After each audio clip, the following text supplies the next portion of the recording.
In a few years, we're going to be celebrating the 250th birthday of our great nation.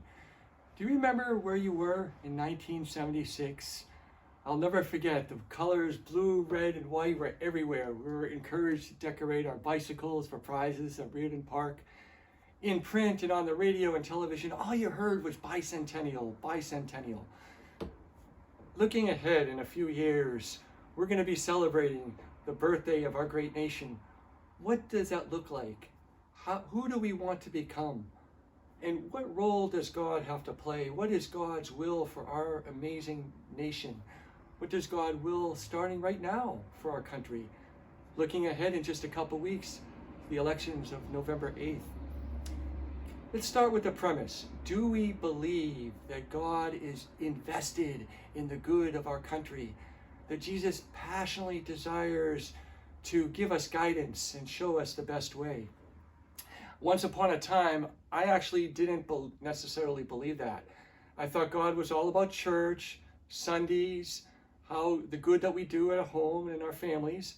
But then Monday through Friday, 9 to 5, I thought there was a different value system. The value system of our capitalist economy and realpolitik and so forth. In my 20s, I began to see that no, Jesus is the Lord of the nations, meaning he is the Lord of all things. He is sovereign, and especially those impactful areas like realpolitik and the economy, Jesus wants to shape and influence and transform for the better. Do we accept that premise? If we do, then we can go to two other P's: people or politicians and policies. Let's start with the politicians. We sometimes need to make relative choices, but who are those leaders that more accurately reflect the Spirit of Jesus Christ?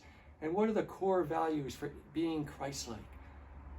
I suggest their humility, a selflessness, an acknowledgement that God is supreme and that the light of God through our humility can lead to the courage, the strength, the wisdom, and the unifying spirit that brings goodness and blessings to our country in terms of laws and so forth.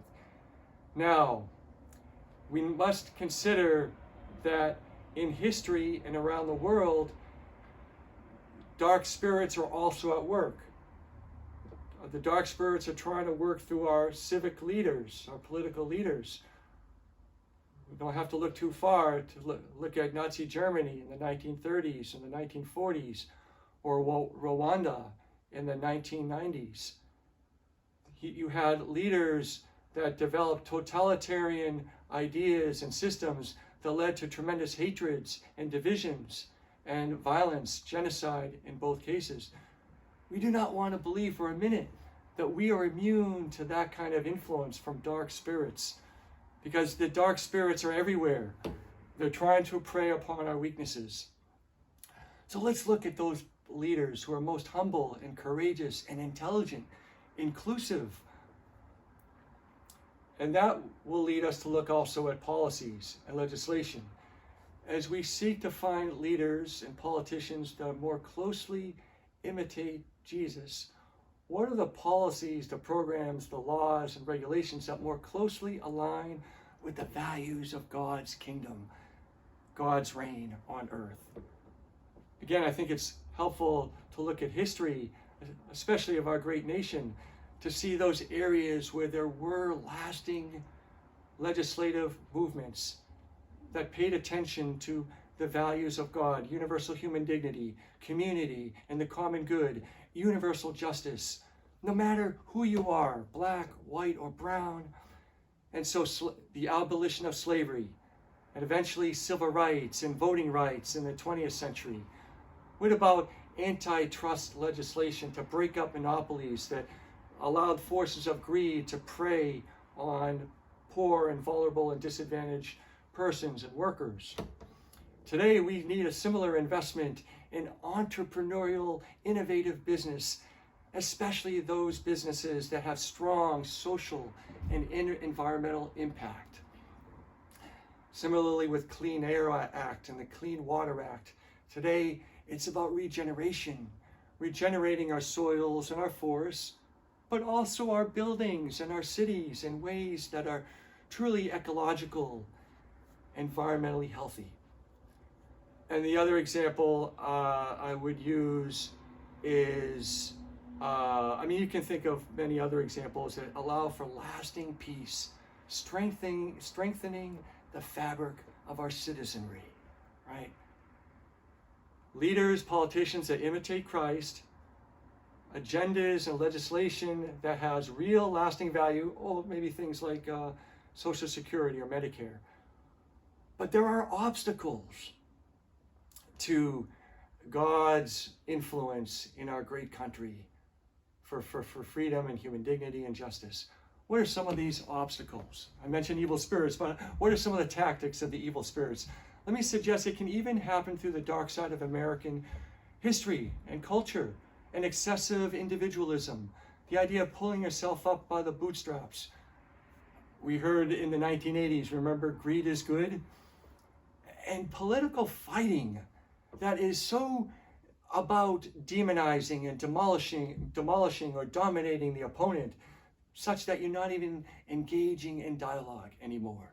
You're not listening, you're not respecting your political opponent. And that's part of the grace of our country, is having a good argument, having a really good debate to toss ideas back and forth. Another obstacle are the echo chambers, especially today with social media and algorithms. It's so easily to be locked into sealed off silos in which we hear the same ideas over and over that tend to reinforce what we already believe. And this is not necessarily leading toward what's valued to Christ. It can often be contrary to the values and principles of Christ and his kingdom. Therefore, a third obstacle is our lack of due diligence, our laziness. We hear the same thing over and over and over again, so we might just take it to be true, but we're not really discerning. We're not really asking, getting on our knees to ask Christ to beg for light and clarity. And then fourthly, there are structural injustices. There are structural forces of power and greed that cause tremendous inequality. For example, a RAND study, a nonpartisan foundation, found that between roughly 1970 and now, $50 trillion has been distributed upward from the lower 90% of American wealth owners to the top 1%. Is that from God? Is that what God wants? Hardly. And then we also see it playing out with greed in terms of price gouging and false narratives and so forth and so on. So we need to understand the structural, institutional, and cultural injustices as we slow down, pray, discern, read, do our homework. Where is Christ trying to lead us?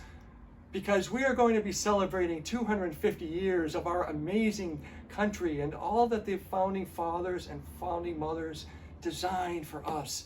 Checks and balances, human rights, freedom of the press, and so forth and so on. I can think of two leaders today, like the George Washington and Thomas Jefferson and Abraham Lincoln and Dorothy Day and others in different times, who embody the values of humility, courage, intelligence, and vision for our great country. And they've been vilified along the way. They've been spit upon. They've been kind of crucified in a sense.